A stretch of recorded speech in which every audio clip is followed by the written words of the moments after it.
272 Fanhill Road, by the way, for the record. We're in a very, very unique opportunity here right now. Everybody is looking all over the country to point fingers at unions, to point fingers at everybody that they possibly can. We're in a negotiation. The right things are going to be done as best as can be done. There are certain rules that are within Hartford that we have no control over. But what we do have here is a very, very unique opportunity. The time for arguing has come to a close. We do have a budget. And it doesn't matter what party you're on. It doesn't matter whether you're Republican, conservative, or Democrat, liberal. It doesn't make a difference. We're all one community. And we have two things that need to be done. We have to live within a budget, and we have to educate our children. And this is a unique opportunity.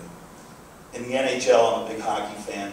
When they went on strike several years ago, they were concerned that nobody was going to come back to the game. So what they did was they got together a number of executives, they got players, referees, they all met in Las Vegas, and they had what they called a competition committee. And they came up with things that they could do to try and bring the fans back. Now, we are in a very, very similar situation. There are big budget cuts coming. We all know that. We can point fingers and whatever, but it doesn't make a difference. There are going to be big cuts. It's time that we all sat together and worked together to come up with solutions that are going to be creative, that are going to cost less, and that are going to educate our children more. We have that as a moral obligation. We have it as a responsibility as citizens. And I think it's time that we get together, people from both sides of the fence here on the RTC. We get the superintendent, we get parents, teachers, and even some students together.